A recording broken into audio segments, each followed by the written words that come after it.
আশেপাশে রাস্তায় যারা বিক্ষিপ্ত ঘুরে বেড়াচ্ছেন, আমি সকলের কাছে অনুরোধ রাখছি, বিশেষ করে এক মহান পবিত্র মাস আল্লাহ আমাদের সকলের নসিবে জুটিয়েছেন। আবার একটি বছর অতিবাহিত না হওয়া পর্যন্ত এই মাসের কোনো নাম নিশানা গন্ধ আমরা পাব না। যে মাসটির আরবি নাম হলো শাবান মাস। কি মাস বললাম? শাবান মাস। এই শাবান মাসের 30 তারিখ, এই মাঘ মাসের 30 তারিখ, শাবান মাসের 14ই শাবান দিবাগত রাত আল্লাহ পাক আমাদের জন্য এক পবিত্র রাত হিসাবে প্রতি বছর বান্দাদের কল্যাণের জন্য দান করে থাকেন। সেটা আগামী মাঘ মাসের 30 তারিখ বৃহস্পতিবার দিনগত রাত আমাদের জন্য হাতছানি দিয়ে এগিয়ে আসছে, যেটাকে ফার্সি ভাষায় শবে বরাত বলা হয়। আরবিতে একে লাইলাতুল বরাত বলা হয়। বাংলা ভাষায় একে বলা হয় ভাগ্য রজনী বন্টনের রাত। আল্লাহ বান্দাদের তকদিরও পরিবর্তন করান, বিপদ মুসিবত থেকে নিষ্কৃতি দান করেন, বান্দাদের মনস্কামনা আশা আকাঙ্ক্ষা পূর্ণ করে বান্দাদের মুখে আল্লাহ হাসি ফুটান। জোরে বলি একটু সুবহানাল্লাহ। আমি এই পবিত্র শাবান মাসের মর্যাদাপূর্ণ রাত 14ই শাবান দিবাগত রাত আমাদের জন্য যে রাতটি হাতছানি দিয়ে আসছে, আমার পূর্ববর্তী বক্তার মুখে আপনারা শুনেছেন, আমিও বিশ্রামে থাকতে থাকতে শুনছিলাম। উম্মতে মুহাম্মাদের আমলের থলি সব থেকে বেশি করার জন্য আল্লাহ পাক রব্বুল আলামিন প্রতি বছর 5টা করে দিন ও রাত পৃথিবীতে দান করে থাকেন। কটা বললাম? 5টা করে রাত ও দিন প্রতি বছর আল্লাহ পাক উম্মতে মুহাম্মাদের আমল নামার থলি বেশি ভারী করার জন্য দান করে থাকেন। এর ভিতরে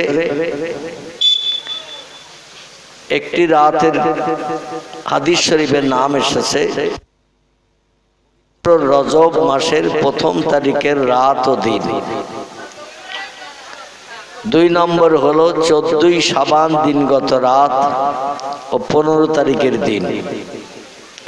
3 নম্বর হলো রমজান মাসের 26 তারিখের দিনগত রাত, 27 তারিখের দিন। 4 নম্বর হলো পবিত্র শাওয়াল মাসের 1ম তারিখের রাত এবং 1ম তারিখের দিন। আর 5 নম্বর হলো পবিত্র জিলহজ মাসের 9 তারিখের দিনগত রাত, 10 তারিখের দিন।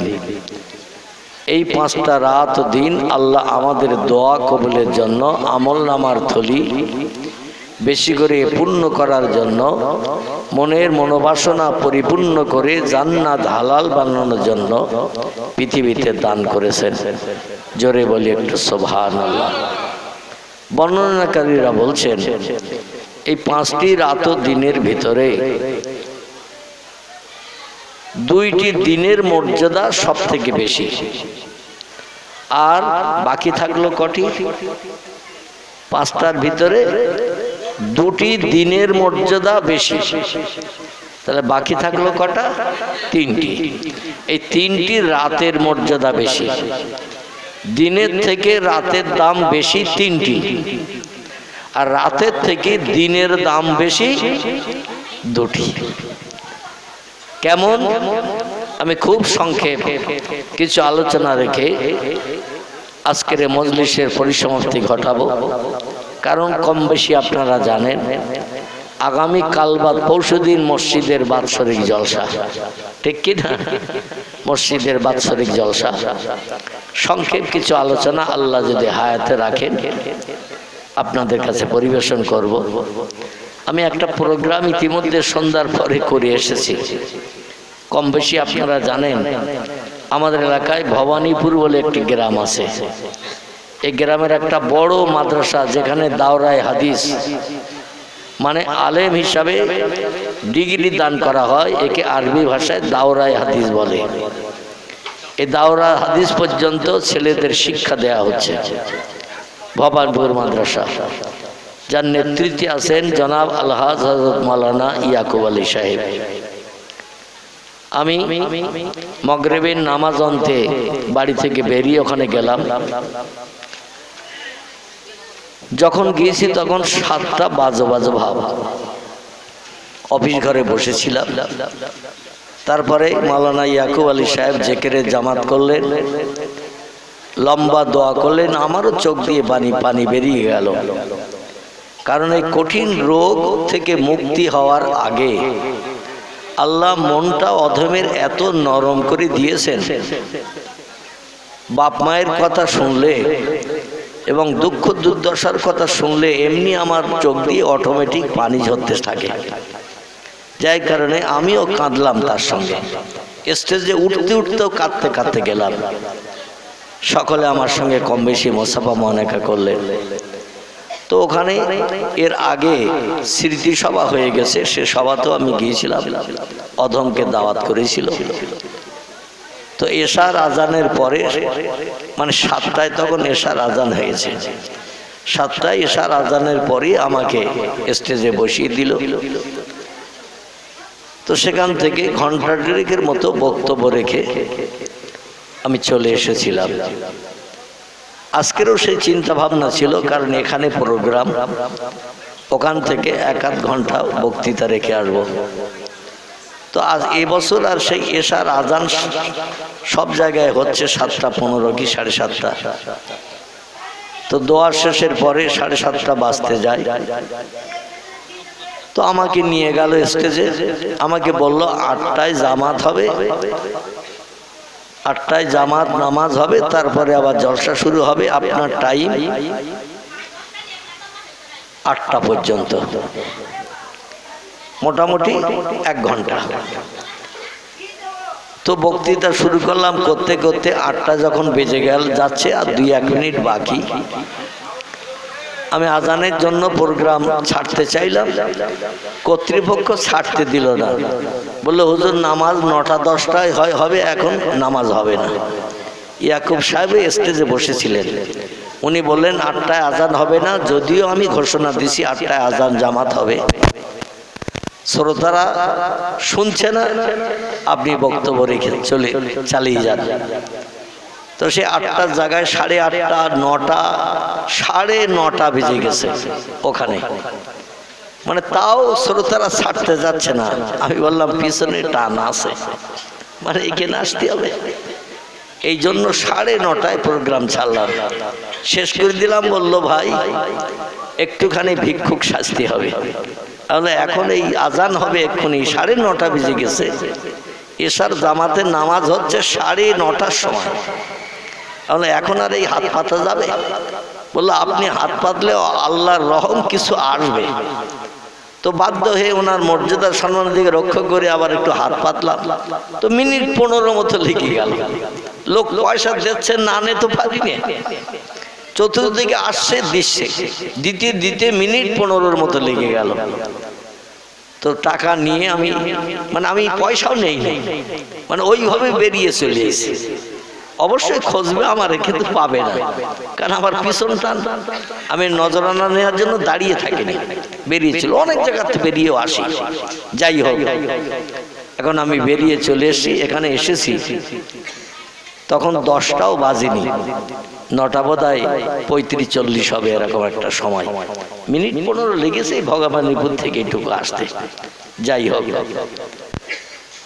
আল্লাহ চাহে তো আগামী কাল বাদ পরশুদিন আবার 4 চক্ষের মিলন হবে। কালকের আমার একটু যেতে হবে অনেক দূর, মানে সে মুর্শিদাবাদের হরিহর পাড়া। নাম কি বললাম? মুর্শিদাবাদ জেলার হরিহরপাড়া ভাকুড়ি মোড় থেকে প্রায় 35 কিলোমিটারের মতো দূর। ভাকুড়ি মোড় একটা আছে বহরমপুরে, ওইখান থেকে 35 কিলোমিটার দূরে যেতে হবে। আবার আগামীকাল আমাদেরও গ্রামের মাদ্রাসা মসজিদের বাৎসরিক জলসা আগামীকাল থেকে শুরু। কাল 21 তারিখ আপনাদের মসজিদের জলসার সঙ্গে আমাদেরও মসজিদের জলসা একই ডেটে পড়েছে। আগামী কাল হবে পৌষ হবে, এখানে হবে পৌষ দিন নাকি? কাল বাদ পৌষ 22 তারিখ। যাই হোক, এখানকার মহল্লার ইমাম আমার তো আসতেই হবে। আবার গ্রামের মসজিদ কানা পকড়া, তারে আবার সভাপতি করে রেখেছে গ্রামের লোক। ওইটাই বলছে কালকে থাকবেন তো? আমি কিছু বলছি না, বলে কাল থাকবেন না? এমন কাল আমার একটু দূরে যেতে হবে। তো যাই হোক, মানিয়ে নিল। এজন্য আমি খুব সংক্ষেপ 2-4 কথা রাখবো। কাল আবার দৌড়াতে হবে দুপুরের পরপরই। দোয়া করবেন আল্লাহ রাস্তাঘাটে সুস্থভাবে যেন নির্দিষ্ট জায়গায় পৌঁছানোর তৌফিক দান করেন, এবং আপনারা সুস্থ থাকুন, সুখী থাকুন, বিবি বাচ্চা নিয়ে সংসার জীবনে সুখ ভোগ করুন। যতদিন আল্লাহ আপনাদের হায়াতে বাঁচিয়ে রাখেন ততদিন আল্লাহর হুকুমকে বাস্তব জীবনে রূপ দান করে আগামী দিন চলতে থাকুন। এ দোয়া ছাড়া আর কিছু দোয়া করার আমার নাই। এজন্য আমি দোয়া রেখে সংক্ষেপ কিছু আলোচনা করছি। সকলে প্রাণ ভরে উচ্চ রবে একটু প্রাণ খুলে দরুদ শরীফ পড়ে নেন। আল্লাহুম্মা সাইয়্যিদিনা মাওলানা মুহাম্মদ ওয়া আলা আলে মাওলানা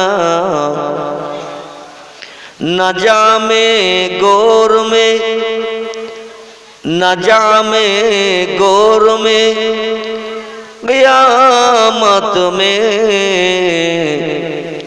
हर जगह यारे गम गारे दरूद बलगल औला बेकमालिही कशफत दुजा बेजमालिही हसनत जमीओ खिसालिही सल्लु अलैहि वालिही।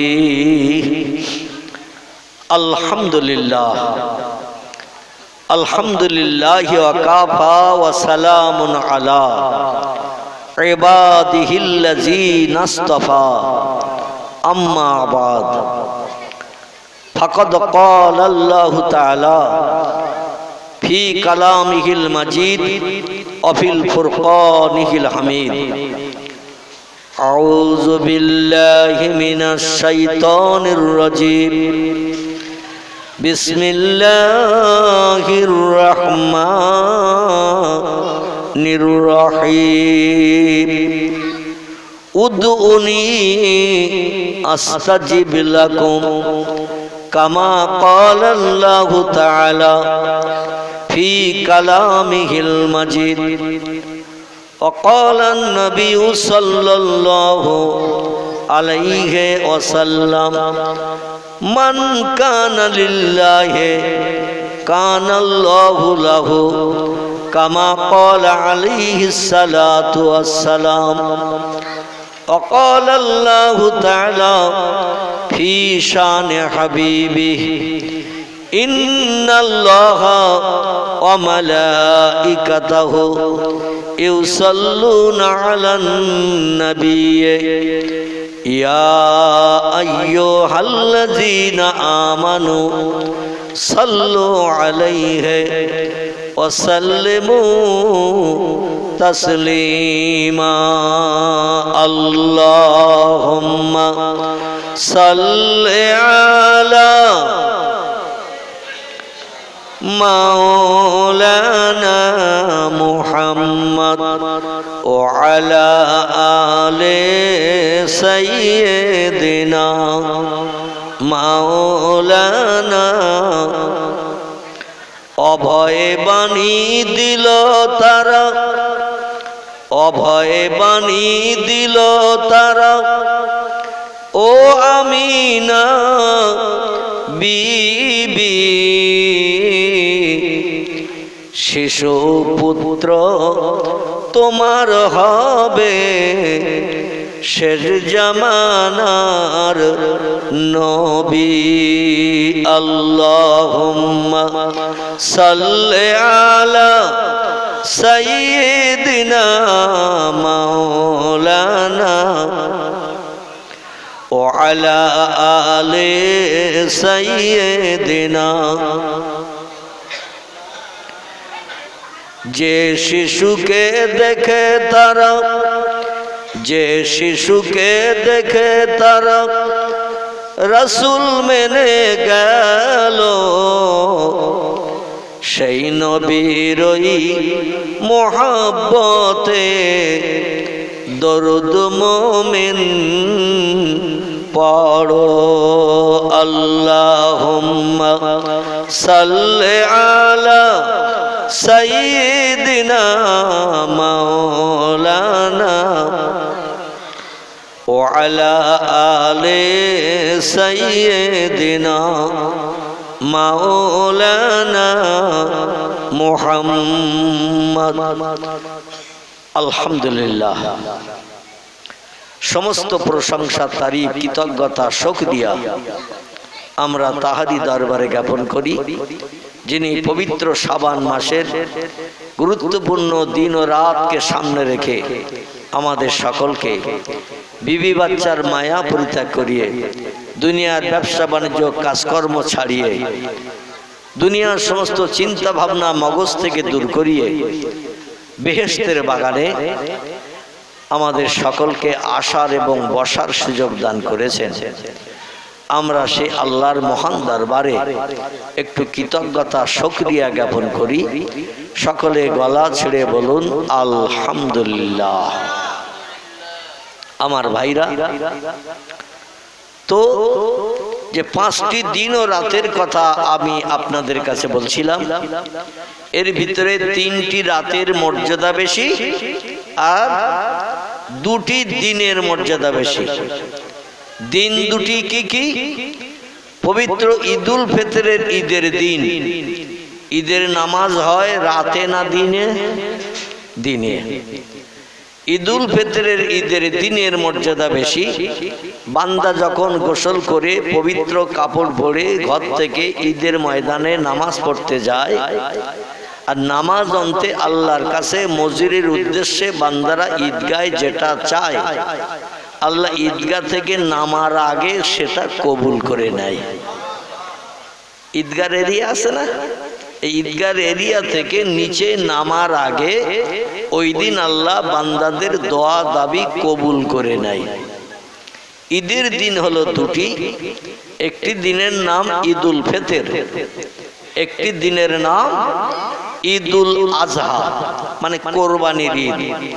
এটা আরবি ভাষায় বলা হয় আদহা, কিন্তু অন্য মত অবলম্বী বা অন্য মতদর্শের মানুষ ওরা দোয়াত উচ্চারণটা ঠিক মতো করে না। ওরা দোয়াতকে, যেমন রমজান আরবি ভাষায় লেখা, ওরা বলে রমজান, বলে না? আমরাও শুনে শুনে মুখস্থ করেছি, আমরা বলি রমজান মাস, বলি না?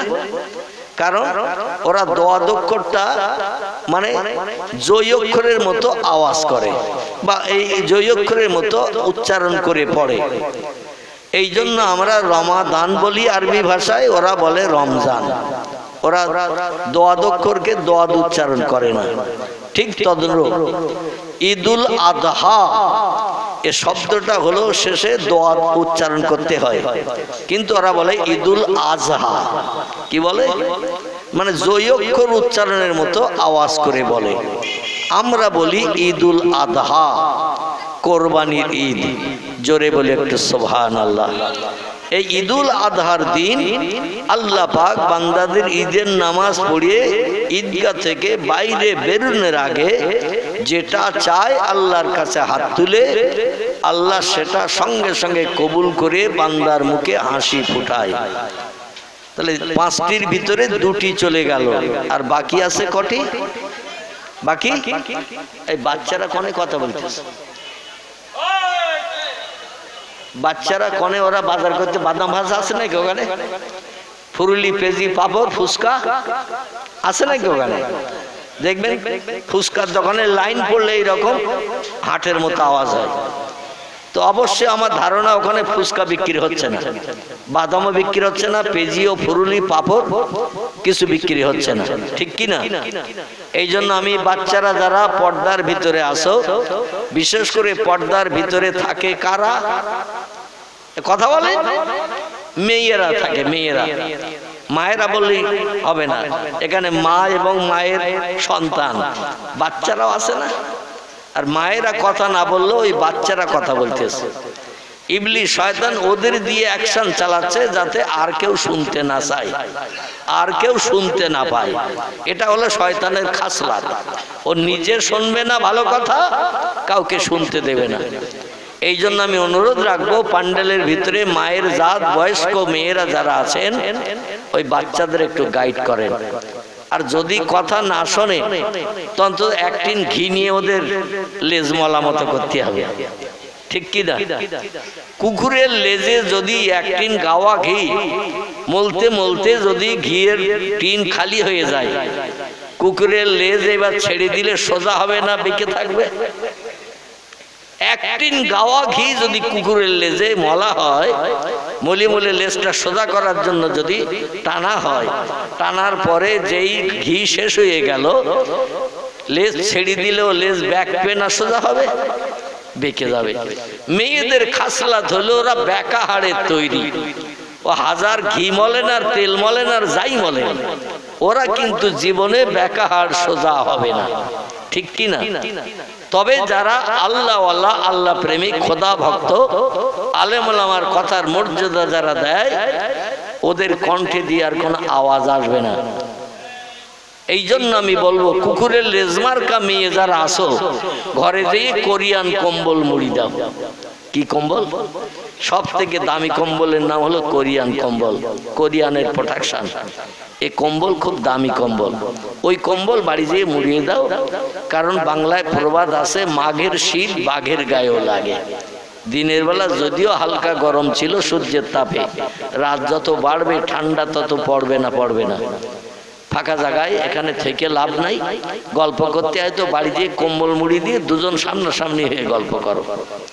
আর যদি বলো আমরা চুপ করে থাকবো, আমাদের শির ডাঁড়ার হাড় সোজা, হাতের পোষা থেকে নিয়ে কনুই পর্যন্ত সোজা, কনুই থেকে কাঁধ পর্যন্ত হাড় সোজা, পায়ের হাঁটু থেকে গোস পর্যন্ত সোজা হাড়, হাঁটু থেকে কোমর পর্যন্ত সোজা হাড়, শুধু পাঁজরের হাড় বেঁকা ছাড়া আর সব হাড় সোজা, তাহলে এখানে আমরা সোজা হয়ে বসবো। এরম চিন্তা যদি মেয়েরা করো তারা বসো। আর যারা বাজার করবে আমি অনুরোধ রাখছি তারা বাড়ি দিয়ে কম্বল মুড়ি দাও। ভালো বললাম না খারাপ বললাম? ভালো বলেছি, যাতে আমারও বলতে সুবিধা হয়, আপনাদেরও শুনতে সুবিধা হয়। দেখবেন মেয়েরা যখন জলসায় আসে, ওরা বুড়ি যারা এক জায়গায় বসে, আর যারা বিবাহিত নারী এক একটা বাচ্চা হয়েছে ওরা আর এক জায়গায় বসে, আর যাদের বিয়ে টিয়ে হয়নি মেয়েরা ওরা আলাদা এক জায়গায় বসে। কটা দল হলো? তিনটে দল হলো। এছাড়াও বাচ্চা মেয়ে যারা 5 বছর 7 বছর, ওরা আবার আলাদা একটা জায়গায় বসে। ঠিক বললাম না ভুল বললাম? মানে যে বয়সের যারা তারা সেখানে বসে, বুড়ি যারা ওরা এক জায়গায় বসে আলোচনা করে। মিলাদ তো শুনতে আসে না, মেয়েরা কোনোদিন ওয়াজ শুনতে আসে না, ওরা আসে নিজেদের ভিতরে একটু আলোচনা করতে। 2-3 ঘন্টা বাড়ির গার্জেন সময় দেশে, সুযোগ দেশে, মিলাদে যেতে একটু গল্প করবে। তাই বুড়ি যারা ওরা এসে জিজ্ঞাসা করবে, তো ছেলে ভাত দেয় তো? হারা গলা ধাক্কার টাকা দেয় না তো? এর বাচ্চা ওর বাচ্চা, অমুকের মা তমুকের মেয়ে এরকম বলে টলে না তো? আমার ছেলে তো বলে, তো ছেলে বলে না তো? হারা এরকম জিজ্ঞাসা করে। মাঝে মাঝে আবার একটু তামাক পড়া টড়া নস্যি টস্যি চাই একজন আরেকজনের কাছে। এখন তো আর তামাক পড়া সেই কলার বাসনা পুড়িয়ে তো আর তামাক পড়া করে না, ওর পরিবর্তে এখন নস্যি ব্যবহার হয়। ঠিক বললাম না ভুল বললাম? এতে একটু নেশা মতন হয়। যাই হয়, আমি জীবনে খাইটাইনি বলতে পারবো না, তবে নেশা না হলে সে জিনিস ওরা ব্যবহার করবে না। 2 নম্বর, যাদের 2-1 করে বাচ্চা হয়ে গেছে, সংসার যাপন করছে, ওরা আলাদা এক জায়গায় বসেছে, বসে ওদের আলোচনা, তালপুকুরের বাজার থেকে বাড়ি আসে তখন তোর জন্য ল্যাংচা ট্যাংচা আনে তো, হারা কম মিষ্টি সন্দেশ টন্দেশ আনে তো, লেডিকে রিটেনে আনে তো, ব্লাউজ টেলাউজ তোর জন্য চুরি করে এনে দেয় তো, তোর স্বামী কিরাম, এই আলোচনা চলছে ওদের ভিতরে। আর একদল যাদের বিয়ে হব ভাব, এখনো ছেলে দেখাশোনা হয়নি, এরা এক জায়গায় বসে বলছে কোন ছেলের সঙ্গে তোর কথাবার্তা সেটেল হয়ে গেছে, কোন ছেলের সঙ্গে মোবাইলের মাধ্যম দিয়ে কথাবার্তা সেটেল হয়েছে বল, কবে হাইজ্যাক হয়ে উড়িয়ে দীঘায় যাবি, মুকুটমণিপুরে যাবি, দার্জিলিং এ যাবি কবে, কেবল আমি জানবো, পাড়ার কেউ জানবে না, আমার সঙ্গে বল, চলে গেলি পাড়ায় যখন খবর হবে তখন মিস করে আসবো আমি, কারণ আমি তো খবরটা জানি। আমাদের গ্রামের একজন আর ভাগনা ত্রিমণিতে মারা গেছে, এক নারীর সঙ্গে অঘটন ঘটিয়ে, গত রাত্রি, আগের রাত্রিতে। ত্রিমণি মাদ্রাসার পিছনে বাড়ি, যুবক ছেলে, ওর মামার বাড়ি আমাদের গ্রামে, সালাউদ্দিন হাজি নাম, নাসির হাজি নাম, আর নাম বলবো না। এই 2 জন ভাই, 2 জনই হাজি, এদেরই ভাগনা আমাদের গ্রামে প্রায় আসতো। ত্রিমণি মাদ্রাসার পিছনে বাড়ি। এক মেয়ের সঙ্গে এমন জমিয়ে গেছে, বাপ মা দুজন চিল্লায় গেছে আসামে, কোথায় বললাম, চিল্লায় গেছে আসামে, আর ছেলে ওদিকে বাড়িতে আছে, মেয়েরাও আছে। এখন সেই মেয়েটারে তার আপনজনেরা সম্ভবত বিয়ে দিয়ে দিয়েছে। মেয়েটারে বিয়ে দেওয়ার কারণে ছেলে বলে আমার মাল তো হাতছাড়া হয়ে গেল, চলে গেল আরেকজনের বাড়ি। ও দুঃখ রাগ যন্ত্রণা সহ্য করতে না পেরে এইভাবে ঝুলতেছে, বুঝতে পেরেছেন তো, গলায় দড়ি দিয়ে ঝুলতেছে। ওর বাপের কাছে ফোন করেছে, মায়ের কাছে তো ফোন ধরতেই দেয়নি। মানে এই চিল্লার আমির যে বসিরহাট তীরমোড়ে, সে বলছে আমাদের চিল্লা শেষ হতে এখনো 3 দিন বাকি কি 4 দিন বাকি, চিল্লার কাজ শেষ না হওয়া পর্যন্ত ওর বাপের কাছে ফোন দেওয়া যাবে না। এখন আবার চিল্লার এমন নিয়ম হয়েছে, যারা চিল্লা দিতে যাবে এদের কারো কাছে ফোন রাখলে হবে না, বাড়ির কোনো মানুষের সঙ্গে কথা বলা যাবে না। বর্তমানে নতুন আইন হয়েছে, নিয়ম হয়েছে।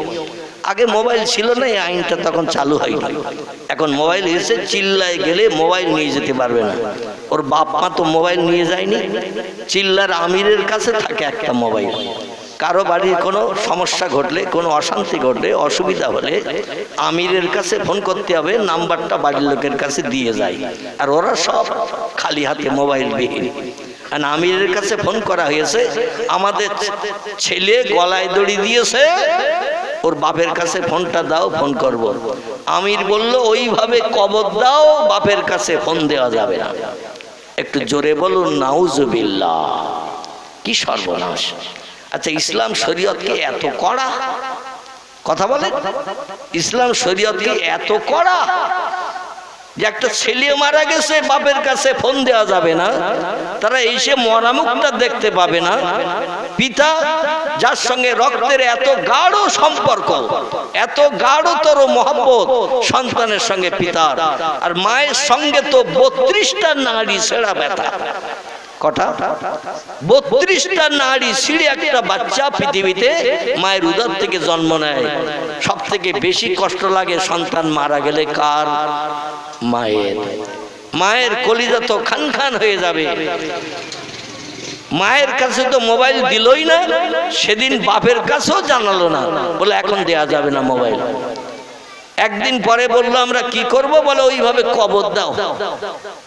আচ্ছা, কবর দিলে সরকারি পুলিশ বা যারা আছে এরা শুনবে? একটা প্রধানমন্ত্রী, মুখ্যমন্ত্রী যদি অ্যাক্সিডেন্টে মারা যায়, তাও তারে পর্যন্ত পোস্টমর্টম করা হয়। ঠিক বললাম না ভুল বললাম?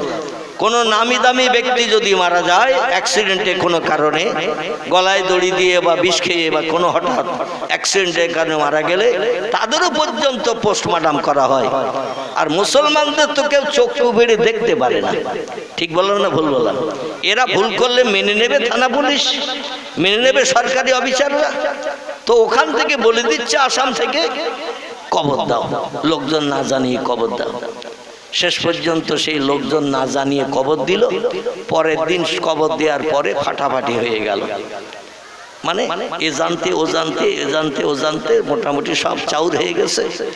এখন শেষ পর্যন্ত সেই যে আমি নিয়ে গিয়েছিল, একটা তবলিগি মসজিদ আছে ওই নিকেরি পাড়ার নিচের দিকে, সেই মসজিদ জনগণ রাগে এত গড়গড় হয়ে গেছে, এত বিতৃষ্ণা হয়ে গেছে, খবর ওর বাপ মাকে না দেওয়ার কারণে বলে মসজিদ ভেঙে দেব, ওদের মসজিদ ভেঙে দেব, এখানে আর ওই মসজিদ রাখবো না, আর মানুষকে এইভাবে বিভ্রান্ত করতে দেব না।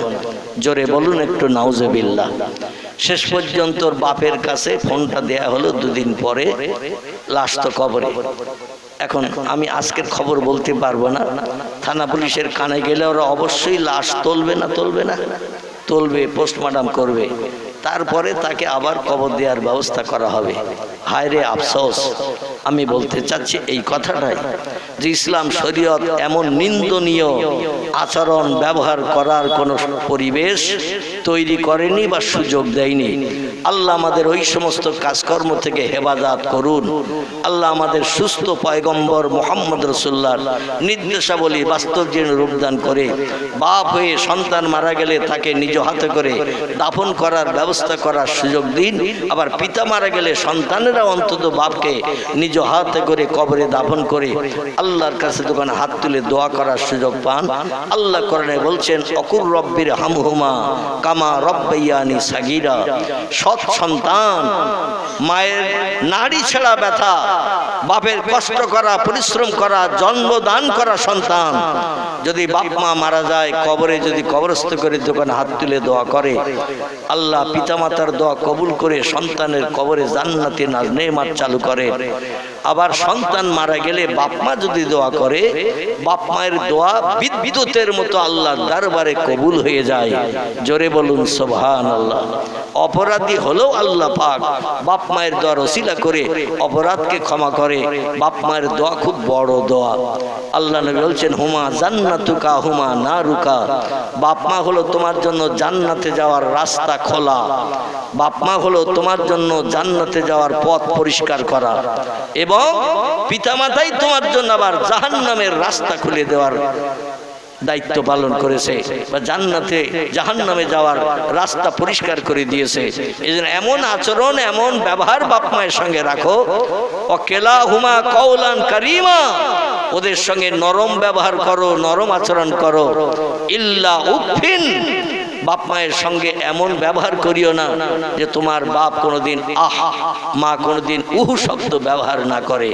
যদি কোনোদিন আহ উহ এইরকম শব্দ যদি বাপ মা তোমার আচরণে মনে দুঃখ ব্যথা পেয়ে এইরকম শব্দ বার করে, তুমি যত বড় হাজি হও, যত বড় গাজী হও, মোল্লা হও, মৌলবী হও, হাফেজ হও, কারি হও, মুফতি হও, তোমার ঠিকানা হবে জাহান্নাম। জোরে বলুন একটু নাউজুবিল্লাহ।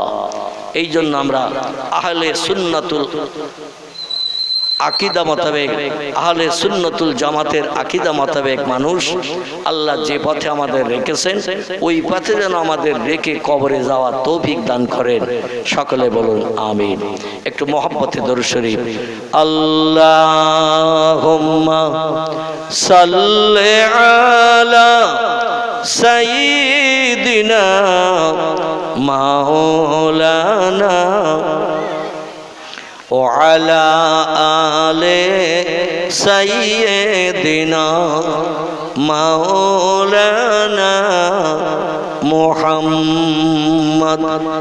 আমার ভাইরা, তাহলে দুটি দিনের মর্যাদা বেশি আর তিনটি রাতের মর্যাদা বেশি। তিনটি রাতের একটি রাতের নাম হলো রজব মাসের প্রথম তারিখের রাত, 2 নম্বর হলো 14 শাবান দিনগত রাত, 3 নম্বর হলো লাইলাতুল কদরের রাত। এই তিনটি রাতের মর্যাদা বেশি।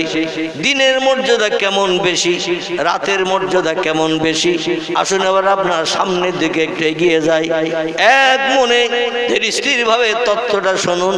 আল্লাহ আল্লাহ যেন আমাদের নসিবে তাদের মতো আমল করি, জীবনের মনস্কামনা পূর্ণ করি, আল্লাহ যেন শখ শান্তি আমাদের মিটান। জোরে বলুন একটু আমিন। প্রিয় নবী মুহাম্মদুর রাসূলুল্লাহ সাল্লাল্লাহু আলাইহি ওয়াসাল্লাম একজন প্রিয় সাহাবী ছিলেন।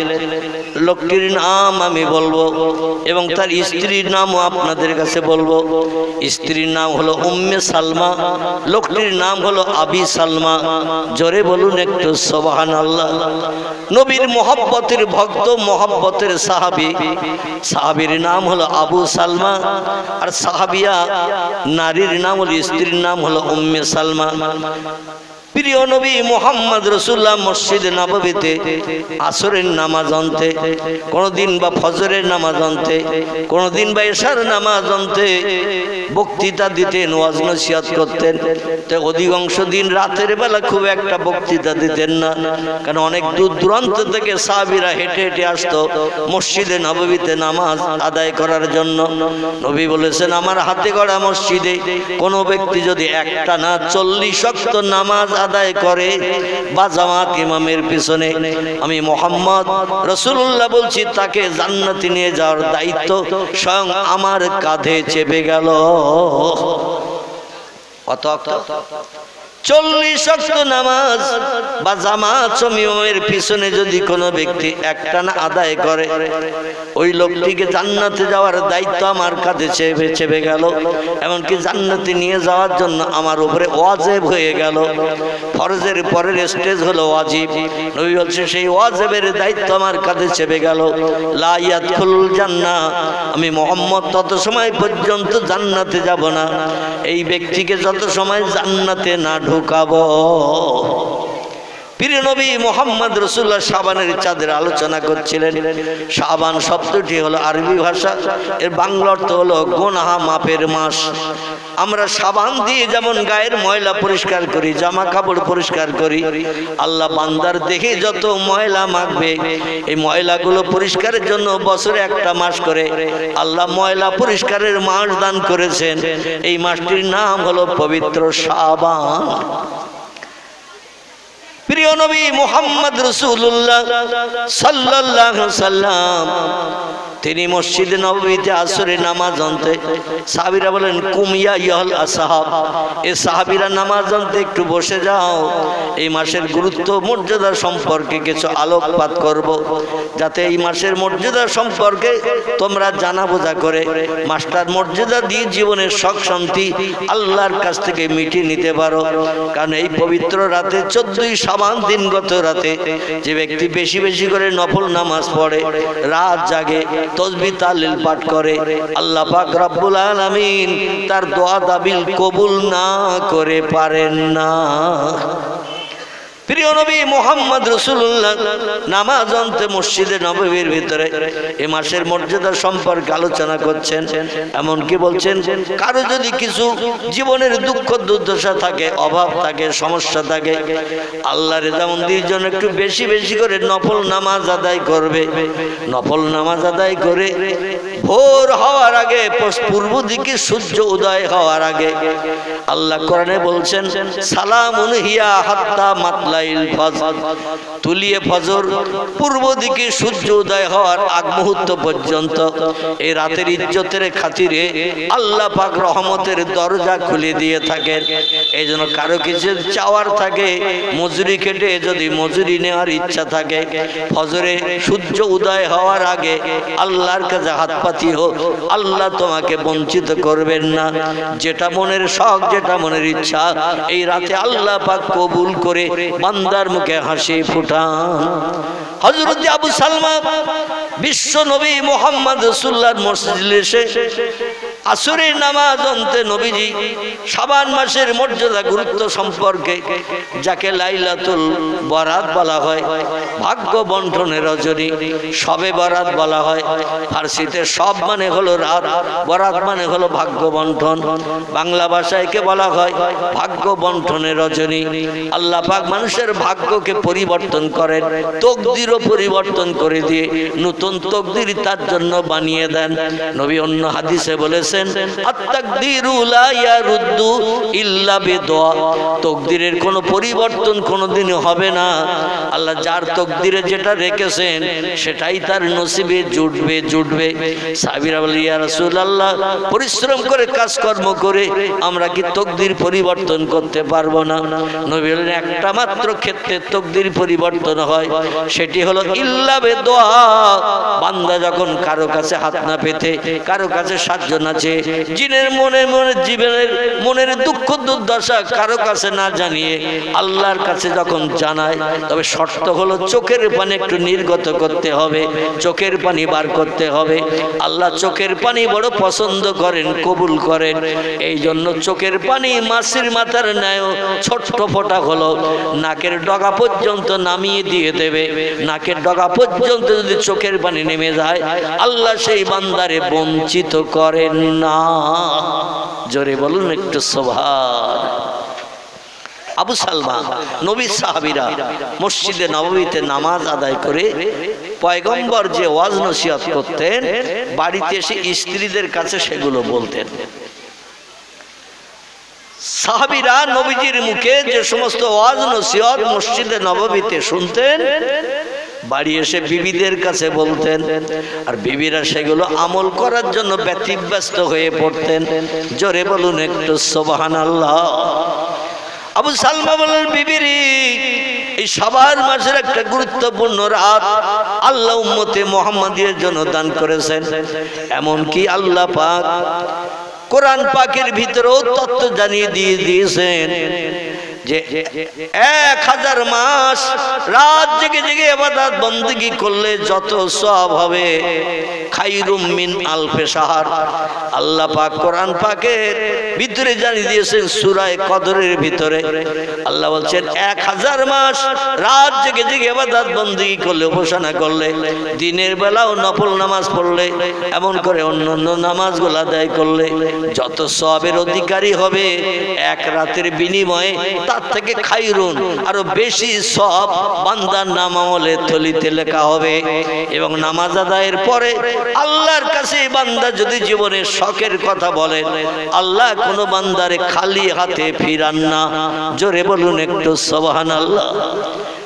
আবু সালমার বিবি জান্নাত হযরত উম্মে সালমা বললেন, স্বামী গো, কবে মরি কবে বাঁচি, আর একটা বছর পরে এই রাত আমাদের নসিবে আসবে। একটা বছর না বাঁচলে তো এই পবিত্র রাত পাবো না। এজন্য আজকের রাতটাই যখন সেই পবিত্র রাত পয়গম্বর বলে দিয়েছেন 14ই শাবান দিবগত রাত, সেই রাতটি আজকের রাত। তাহলে আমরা সারা রাত আজকের আর ঘুমাবো না, শান্তির শয্যায় থাকবো না। আমরা আল্লাহর রেজামন্দি করে জীবনে দুঃখ দুর্দশার কথা জানিয়ে আগামী ভবিষ্যৎ জীবনটা সুখের বানানোর জন্য আল্লাহর কাছে হাত তুলে দোয়া করব। আপনিও নামাজ পড়বেন নফল নামাজ, আমিও নামাজ পড়ব নফল নামাজ। স্বামী স্ত্রী দুইজনে পাশাপাশি যায় নামাজ পড়তে নামাজ আদায় করব। আমার দেখে আপনি নামাজ পড়বেন, আপনার দেখে আমিও নামাজ পড়ব। ইসলাম শরীয়তে এই হিংসা করাটা জায়েজ আছে। জোরে বলুন একটু সুবহানাল্লাহ। ওর থেকে বেশি পড়বো আমি, আবার তার থেকে বেশি পড়বো আমি। সে আবার বলে ও যখন পড়ছে আমিও পড়বো, আমিও বেশি বেশি পড়বো, 2 রাকাত বেশি পড়তে হয় পড়বো। এইভাবে পাল্লা করে হিংসা করে বেশি নামাজ ইসলাম শরীয়তে পড়া জায়েজ আছে, কিন্তু অন্য কোন ক্ষেত্রে হিংসা করা জায়েজ নাই। আবু সালমা বললেন, বিবিরে, ও মেয়েরা ভালো করে কান দিয়ে শোনো,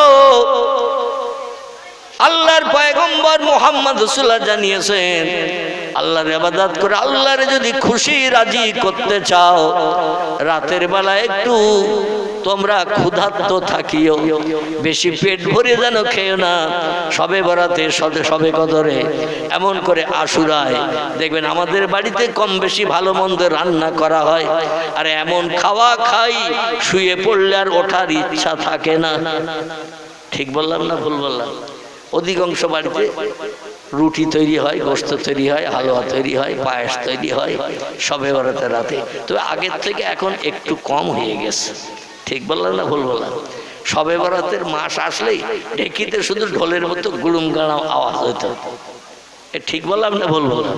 তো আস্তে আস্তে মেশিন ধান কল গম কল তৈরি হওয়ার কারণে ঢেকি এখন উদাও হয়ে গেছে। খুব বেশি বাড়িতে নাই, এক একটা বাড়িতে থাকলেও থাকতে পারে পাড়ার ভিতরে গ্রামের ভিতরে। আরে ঢেকি ওই রকম, একজন আটা করবে আর একজন ধামা নিয়ে রেডি হয়ে থাকবে, মানে ওর হয়ে যাবে আর একজন। আর এই বিকাল বেলা থেকে রুটি পায়েস তৈরির হিড়িক সবে বারাতে এসেছে, রুটি পায়াস তৈরির হিড়িক চলবে। আর এই তৈরি করতে করতে পায়াস রুটি গোশত রুটি এটা ওটা করতে করতে রাত 10টা, 10:30, 11টাও বেজে যায়। এর বাড়ির রুটি ওর বাড়ি, ওর বাড়ির রুটি এর বাড়ি, এর বাড়ির পায়াস ওর বাড়ি, ওর বাড়ির পায়াস এর বাড়ি, এইরকম ভাবে শুধু পরিবেশন হয়। আর এই খাটাখাটনি করতে করতে যখন দেহ ক্লান্ত হয়ে যায়, নাকে মুখে দুটো দিয়ে শোয় আর বলে, মনে মনে চিন্তা ভাবনা করে 10:30টায় শুচ্ছি, রাত্র দ্বীপ্রহরের পরে তো এই নামাজটা আল্লাহর কাছে প্রিয়, মানে দ্বীপ্রহরের পর থেকে নিয়ে ফজরের আজানের আগ পর্যন্ত এই নফল নামাজটা হলো আল্লাহর কাছে প্রিয়। ওই রাত 8:30টার সময় নয়, 9টার সময় নয়, রাত্র দ্বীপ্রহরের পর থেকে ফজরের আজান ধ্বনির আগ পর্যন্ত এই নামাজটাকে বলা হয় তাহাজ্জুদ। কি নাম বললাম? তাহাজ্জুদ। এই নামাজটা এশার নামাজের পরপরই নয় বা তারাবি নামাজের পরপরই নয়, এই নফল নামাজটার নিয়ম হলো রাত্র দ্বীপ্রহরের পর থেকে নিয়ে ফজরের আজানের আগ পর্যন্ত।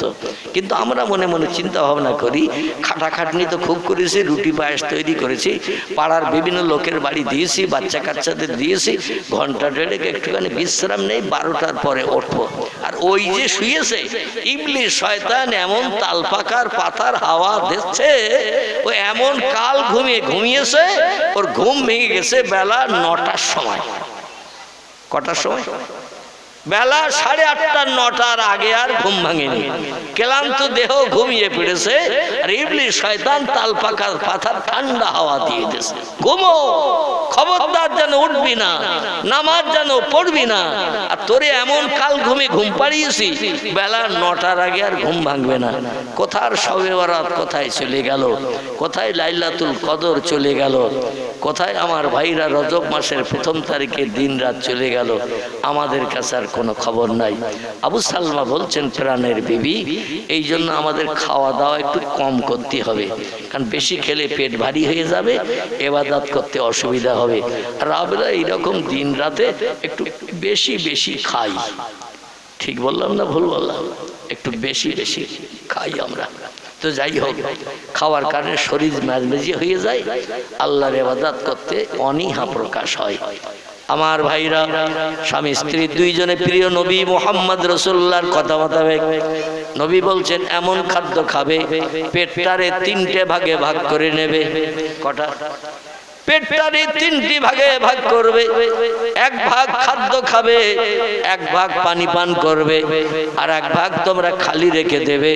রোগ বেমারি হবে না, অসুস্থতা আসবে না, শরীর মেজমেজে হবে না, আল্লাহর ইবাদত করতে সুবিধা হবে। স্বামী স্ত্রী দুইজন প্রিয় নবীর কথা মোতাবেক পেটটাকে 3টে ভাগে ভাগ করে নিয়ে 1 ভাগ খাদ্য গ্রহণ করলেন, আর 1 ভাগ পানি দিয়ে ভর্তি করলেন, 1 ভাগ খালি রেখে দিলেন। এশার নামাজ অন্ত থেকে নিয়ে সারাটি রাত ইবাদত করার জন্য দৃঢ় প্রতিজ্ঞাবদ্ধ হলেন। এইভাবে নামাজ পড়ছেন স্বামী, স্ত্রী দেখে নামাজ পড়ছে, স্ত্রী নামাজ পড়া দেখে স্বামীও বারবার নিয়ত করছে, 2 রাকাতের নিয়ত চলছে। আমার ভাইরা, নফল নামাজ চলছে, নামাজ চলতে চলতে এ ওর দিকে নামাজ পড়ে, আরেকজনের দিকে নামাজ পড়ে, স্বামী স্ত্রী দুইজন ঘরে পাশাপাশি দাঁড়িয়ে নামাজ পড়ছেন। এটা শরীয়তে জায়েজ আছে, জোরে বলুন একটু সুবহানাল্লাহ। ঘরের ভিতরে দরজা জানলা লাগানো, এখনকার মধ্যে দেওয়ালে সুইচ টিপলে রড লাইট জ্বলে, ঘরে আলো দেবে না। তখনকার সময় একমাত্র তেলের বাতি, এইটা আধার দূর করার জন্য এনাফ যথেষ্ট ছিল। আমরা বাংলা ভাষায় যারা লম্ফ বলি, টেমি বলি। পরবর্তীতে হারকেন তৈরি হয়েছে, নবীর জামানায় সব হারকেন টারকেনের বালাই ছিল না। তেল দিয়ে বাতিতে আগুন দিলে যত সময় তেল থাকে তত সময় আলো জ্বলে। সংসারে কাজকর্ম শেষ হয়ে গেলে টেমি সারা রাত জ্বালিয়ে রাখে না, বন্ধ করে ফেলে, বন্ধ করে বিশ্রামে যায়। কারণ ঘরে লাইট জ্বললে অনেকের ঘুমাতে অসুবিধা হয়। নামাজ চলছে আর ভোর হয়ে এসেছে, স্বামী স্ত্রী কিছুই জানে না। কারণ ঘরের দরজা জানলা যদি কমপ্লিট লাগানো থাকে, দিনের আলো বাইরে দেখা যাবে, ঘরের ভিতরে বোঝা যাবে না। স্বামী স্ত্রী বলছি ফজরের আজান ধ্বনির আগ পর্যন্ত আল্লাহর দরবারে দোয়া চাইলে আল্লাহ দোয়া ফেরত দেয় না। এখনো রাত আছে, নামাজ চালাও। একজন আরেকজনকে দেখে নামাজ পড়ছেন, কিন্তু ভোর হয়ে আসছে। আল্লাহ বান্দাদের খবর রাখেন না। ইয়ালামু খায়নাতাল আয়ুনে ওমা তুখফিস সুদূর। আল্লাহ বলছেন তোমরা গোপনে অন্তরে যে চিন্তা ভাবনা করেছো, ফজরের আজানের আগে আমার কাছে পরিশ্রমের মূল্য চাবে, কিন্তু ফজরের আজান ধ্বনি আগত, ফজরের আজানের সময় এসে গেছে, আর আজানের পরে পূর্ব দিকে সূর্যোদয় হয়ে গেলে দোয়া দাবি কবুল হবে না, পরিশ্রমটা বেকার হয়ে যাবে। এ কাক পাখিরা, চিল পাখিরা, ফিঙে পাখিরা, চড়ুই পাখিরা, তোমরা বাসা থেকে বেরিয়ে যাও খাদ্য অন্বেষণের জন্য। ভোরবেলা কোকিলেরা গাছের মাথায় বসে কুহু কুহু করে ভোরবেলা ডাকে না। কোকিলেরা ভোরবেলা ডাকে, চড়ুই পাখিরা বাসা ছেড়ে বেরিয়ে যায়, কিচিরমিচির করে। কাগজ ডাকতে খাদ্য অন্বেষণের জন্য এক জায়গা থেকে আরেক জায়গায় যায় না। ওরা আওয়াজ করতে যায়, ওরা কিন্তু ওই কা করে ডাকে না, চড়ুই পাখি কিচিরমিচির করে না। আল্লাহ বলছেন ওরা, আমি আল্লাহ আমার নামের জপ জিকির করতে যাই। কারণ ওদের 5 পাটি চাল ঘরে নাই, 2 লাখ টাকা ব্যাংকে নাই, ওদের পুকুরে কোনো 3 বছরের পুরনো মাছ পোষা নাই, ওদের কোনো বাজারে যে খাবার কেনার সুযোগ নাই। ঠিক বললাম না ভুল বললাম? এই জন্য ভোরবেলা বাসা ছেড়ে বেরিয়ে যখন খাদ্য তালাশ করতে যায়, ও বান্দার শোনো, ওয়াইন মিন শাইইন ইল্লা ইউসাব্বিহু বিহামদিহি। যত সৃষ্টি চোখে দেখতে পাও না, সব সৃষ্টি আমি আল্লাহ আমার নামের জপ জিকির করে। লা ইয়াফকাহুনা ইল্লা তাসবিহাহু। ওদের আওয়াজ তোমরা বুঝতে পারো না, কি বলছে ওরা, কি কইছে ওরা একে অপরের সঙ্গে, তোমরা ওটা বোঝো না। কারণ ওদের আওয়াজ বোঝার ক্ষমতা তোমাদের আমি দিই নাই। জোরে বলুন একটু সুবহানাল্লাহ। তবে শোনো, কিছু মানুষের উপর আমি রহম করেছি।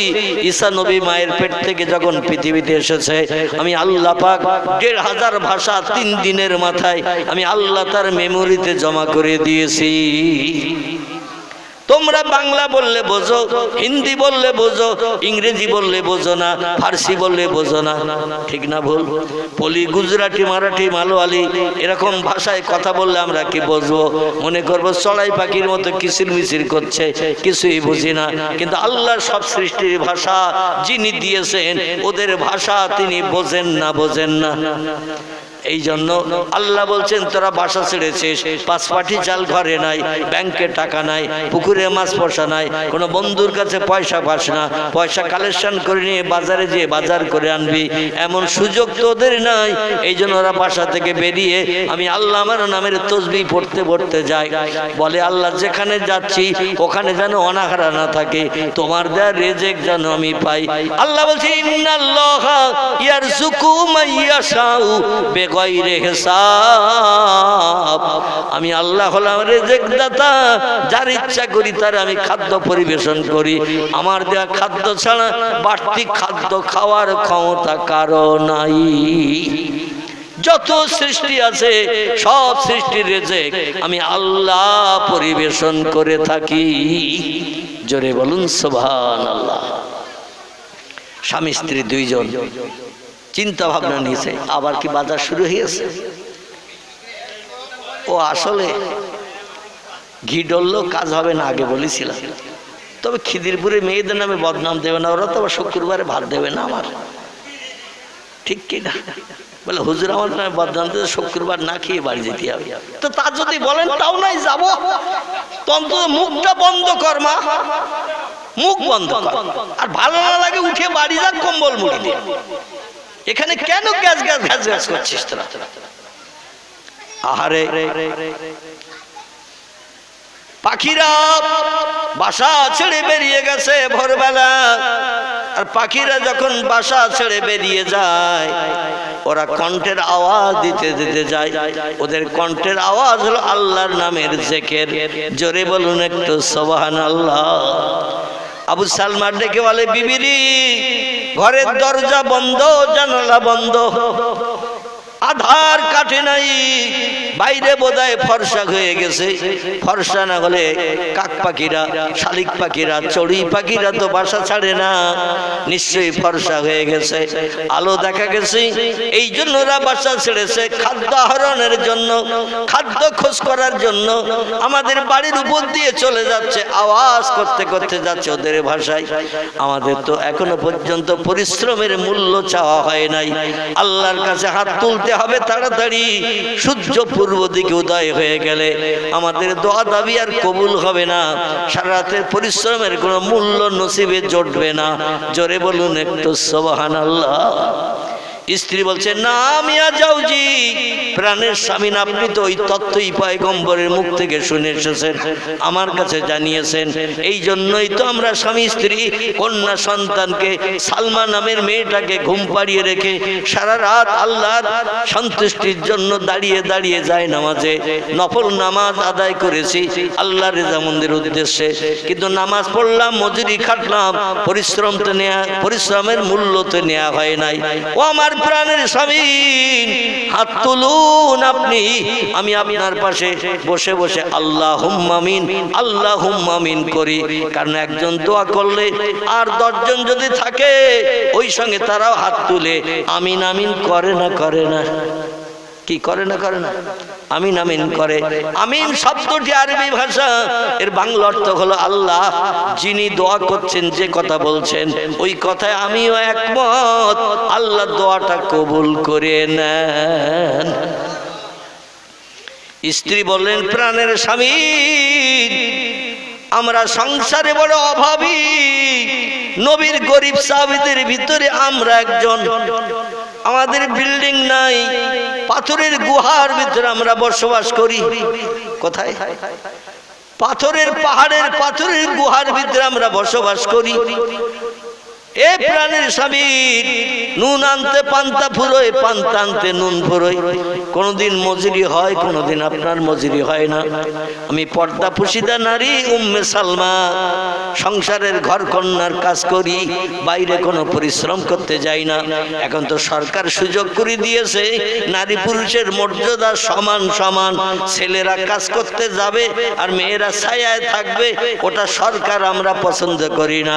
ছেলেরা যেমন রাস্তায় স্লোগান দিতে যায়, জিন্দাবাদ অমুকের নামে তমুকের নামে দিতে যায়, তোমরাও মেয়েরা কেন বসে থাকবে? ছেলেদের যেমন সরকারি ফ্যাসিলিটি, মেয়েদেরও তেমন সরকারি ফ্যাসিলিটি, বরং মেয়েদের ফ্যাসিলিটি ছেলেদের থেকে এখন বেশি না কম? ছেলেদের থেকে মেয়েদের বেশি। মানুষের লক্ষ্মী ভান্ডার থেকে শুরু করি আরো কত কিছু আছে না, সবুজ সাথী, এটা ওটা হ্যান স্যান, কত কিছু মেয়েদের জন্য সরকারি ফ্যাসিলিটি। এই জন্য মেয়েদের বললো, তোমরা আর ঘরে থেকো না, ছেলেরা যেমন বাইরে বেরিয়ে যায় তোমরাও তেমন বাইরে বেরিয়ে যাও। আল্লাহ নবী সাল্লাল্লাহু আলাইহি ওয়াসাল্লাম বলছেন, মেয়েরা পর্দা পুশিদার ভিতরে ঘর কন্যার কাজ করো, পুরুষেরা রৌদ্রে পুড়বে, বর্ষায় ভিজবে, ওরা অর্থ উপার্জন করে ঘরে আনবে, তাহলে সে সংসারে আল্লাহর আসমানি রহমত বর্ষিত হবে। জোরে বলুন সুবহানাল্লাহ। সরকার ফ্যাসিলিটি দিয়েছে, কোরআন হাদিস পুড়িয়ে যাক, জ্বলিয়ে যাক, ওর দেখার দরকার নাই, সরকার যেটা বলবে সেটা করব, কারণ সরকার আমাদের সুবিধা দেয়, আল্লাহ দেয় না। এটা অধিকাংশ মেয়ের মগজের চিন্তা ভাবনা কিনা, আল্লাহ তো কিছু দেয় না। এই জন্য আল্লাহর উপরে এখন আর তাওয়াক্কাল, ভরসা অধিকাংশ মানুষের নাই, ছেলেদেরও যেমন নাই, মেয়েদেরও তেমন নাই। এই জন্য স্ত্রী বলছেন, সংসারে অনেক অভাব, অনেক অনটন, আমাদের কোনোদিন উনানে হারিয়ে ওঠে, কোনোদিন উনানে হারিয়ে ওঠে না, না কেউ অনাহারা থাকতে হয়। মেয়েটার নিয়ে একটু দুশ্চিন্তার মাঝখানে থাকি, যেদিন উনানে হারিয়ে ওঠে না তার মুখে কিছু দিতে পারি না। এই জন্য প্রাণের স্বামী, আপনি বেশি দুঃখী, বেশি অভাবী, আপনার মনের সব শান্তি অনেক, এই জন্য আপনি আগে হাত তুলে দোয়া করেন, আমি আপনার হয়ে আমিন আমিন করব। আল্লাহ যাতে স্বামীর জন্য স্ত্রীর দোয়া বিদ্যুতের মতো কবুল করেন। জোরে বলুন সুবহানাল্লাহ। আবু সালমা ডেকে বলে, প্রাণের বিবি, এ আমার স্ত্রী উম্মে সালমা, আমি তোমার স্বামী, আমার চেহারা দেখতে ভালো না। মদিনার অধিকাংশ পুরুষদের চেহারা কম বেশি ভালো, আমার চেহারা হলো কালো, আমার ফেস কাটিং দেখতে তত ভালো না। মেয়েরা চেহারাওয়ালা সুন্দর সৌন্দর্যওয়ালা পুরুষ বেশি পছন্দ করতে চায়, তোমার নসিবে তো সেটা জোটে নাই, কারণ তুমি কালো স্বামী দেখে পছন্দ করে বিয়ে করেছো। অর্থ সম্পদ, সোনা দানা, টাকা পয়সা, ভালো বিল্ডিং আমার নাই, ভালো শাড়ি চুড়ি কাপড় চোপড় কিনে তোমারে আমি দিতে পারি নাই। মনে তোমার কত ব্যথা, কত দুঃখ, কত অভাব। আজকে রাত্রে আল্লাহর কাছে চাইলে আল্লাহ সব দাবি কবুল করে মুখে হাসি ফুটাবেন। আমার থেকে তোমার মনে দুঃখ বেশি, ব্যথা বেশি, এই জন্য তুমি আগে হাত তুলে দোয়া করো, আমি তোমার হয়ে আমিন আমিন করি। আল্লাহ জাতি স্ত্রীর দোয়া স্বামীর আমিন আমিনের কারণে যেন কবুল করে নেন। তোমার দোয়া শেষ হয়ে গেলে যদি কিছু বাড়তি বাকি থাকে, আমি শেষে হাত তুলে দোয়া করব, তুমি আমিন আমিন করিও, তবে তুমি আগে দোয়া করো, আমি পরে করব।